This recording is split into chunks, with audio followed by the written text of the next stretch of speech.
চাচা ওই দাঁতের ব্যথা নিয়ে ডাক্তারের কাছে গেছে। দাঁতের ব্যথা। তো ডাক্তার বলছে আসেন, কি সমস্যা? কয় বাবা আমার দাঁতের মধ্যে ব্যথা। হ্যাঁ। কয় কাকা আপনি পাঞ্জাবিটা খোলেন। কয় বাবা আমার তো দাঁতে ব্যথা। হ্যাঁ। কয় ডাক্তার আপনি না আমি। কয় আপনি। কয় খোলেন। পাঞ্জাবি খুলছে, কাছে আসেন, এবার পাজামাও খোলেন। কয় মহা মুশকিল তো। হ্যাঁ। কয় বাবা আমার ব্যথা তো দাঁতে। হ্যাঁ। কয় ডাক্তার আপনি না আমি। কয় আপনি। খুলতে বলছে খোলেন, হ্যাঁ। পাজামাও খুলছে। কয় এই পাশে সোজাই গিয়ে ওই বারান্দায় গিয়ে একটু দাঁড়াবেন, হুম। আর আমি যা যা করবো আপনিও তাই তাই করবেন। হুম। কয় কি কি আর করার। তো ওই কাকাও গিয়ে বারান্দায় দাঁড়াইছে। তো ডাক্তার এভাবে দেখাতে কাকা এরকম করেন ধিন ধিন ধিন ধিন দা।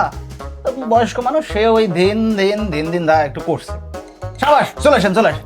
বসেন। তো বসে দেখি বাবা কোন দাঁতের সমস্যা? এই দাঁতে। আরো সমস্যা না, এগুলো খাইলে একটু গড়গড়া কুলি করলে ঠিক হয়ে যাবে, যান। মুরব্বী তো মহাবিপদে পড়ে গেছে। বাবা এই যদি তোমার প্রেসক্রিপশন হয়, তাহলে এখন তুমি আমার এইগুলো করে ধিন ধিন ধিন ধিন এইগুলো করে লেখেন। ও এই কথা। আপনি যে যেখানে দাঁড়াইছিলেন বারান্দায়, ঠিক অপোজিট বাসার বারান্দায় একটা সুন্দরী মেয়ে দেখতে পাইছেন? কই হ্যাঁ পাইছি। কই মেয়েটা এখানে দাঁড়ানো ছিল? কই হ্যাঁ ছিল। কই মেয়েটা প্রত্যেক দিন আমার দেখে মুস্কি মুস্কি হাসে। আজকে আপনারে দিয়া তার প্রতিশোধ নিব।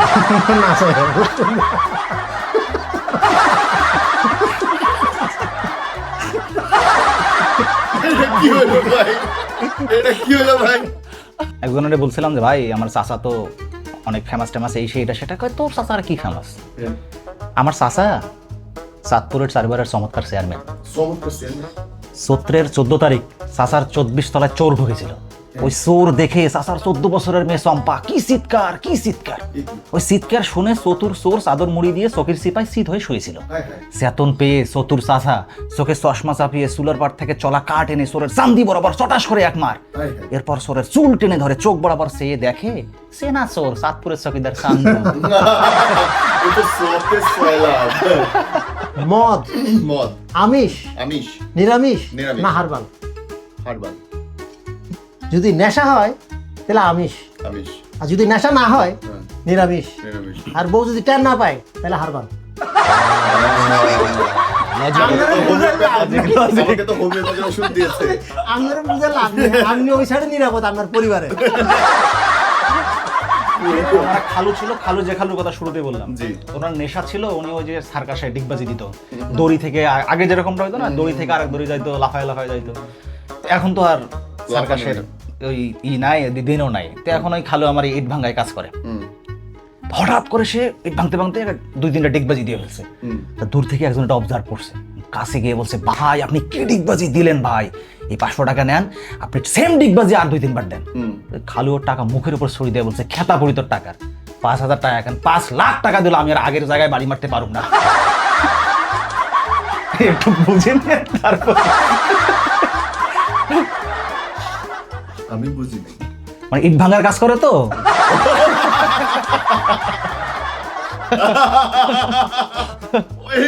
ব্যথা পাইছি, জোকসটা বুঝতে গিয়ে ব্যথা পাইছি ম্যান।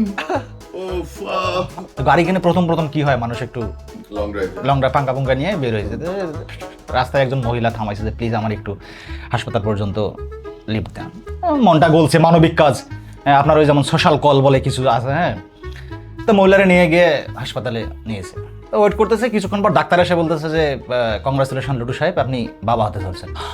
কন কি, আমি মহিলারে চিনি না, মহিলারা জাস্ট চাইছে আমি একটু এনে দিছি। কয় না, ডাক্তাররা ভাবছে এর ছেলে দিলে তো বিল পাবো না। কয় না কংগ্রাচুলেশন আপনি। কয় বিশ্বাস করেন ভাই আমি এনার কেউ না।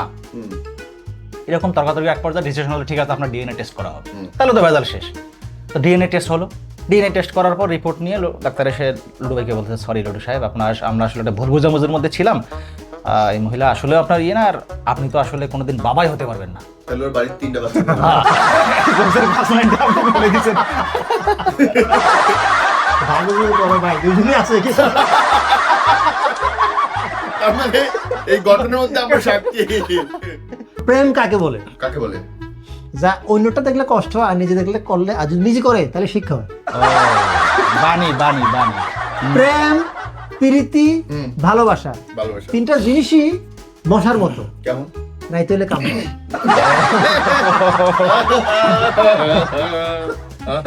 এই রিলেটেড একটা অদ্ভুত প্রশ্ন আমার বউ আমাকে মাঝে মাঝে করে। কি? আচ্ছা দেখো, উচ্চতা মাপার মেশিন আছে, ডিস্টেন্স মাপার মেশিন আছে, আছে। হাইট মাপার মেশিন আছে, আছে। এই লাভ কেয়ার হুম, এগুলো মাপার মেশিন আছে তো।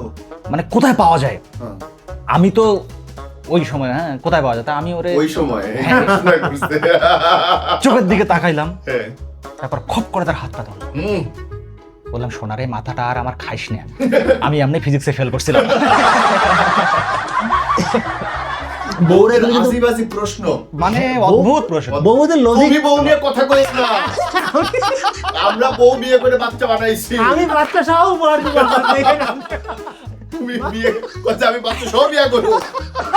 বউ মাঝে মাঝে আমারে আরো অদ্ভুত করে। তো জানো, চলো আজকে আমরা যন্ত্রণা খেলি। যন্ত্রণা আমিও অবাক হয়ে গেছিলাম, এ কি কাণ্ড? যে এবার এটা আবার কি, মানে এটা আবার কি? হ্যাঁ। কারণ আমি দরজার চিপায় আঙ্গুল দেবো, তুমি চিল্লাবা এরকম পাগল বিয়ে করছে। অদ্ভুত ভাই। বউরা যে কি লজিক দেয়, হ্যাঁ। বউ যেমন এই এদিকে আসো তো দেখো তো তুমি বলজোক স্কুলি ভাইয়া আমার নিজের চোখে বিশ্বাস হয় এগুলি না। পরে মিলাম আমি বিয়ে করে মিলাম হয় কিনা বুঝেন না? এই জন্য সংসারটাকে একটা সাইকোলজিক্যাল হ্যাঁ, একজন সাইকো একজন লজিক। মানে বউ আমার এই দিক দেখো ওই পায়রা দুটো দেখো কি সুন্দর একটার সাথে ঠোঁটে কি সুন্দর আদর করছে, তুমি তো পারোই না, আমি আধা ঘন্টা ধরে দেখতেছি। তুমি আধা ঘন্টা, আমি এক সপ্তাহ ধরে দেখতেছি, প্রতিদিন নতুন পায়রা আসে। প্রিপজিশন কাকে বলে? প্রি পজিশন কাকে বলে? হ্যাঁ, ভাইয়া আমি কিন্তু কাজ অর্ধেক সোজা করে ফেলছি। আমি তো বুঝালাই ভাইয়া, এবার তুমি বলো। 68 কে প্রিপজিশন। জি ভাইয়া।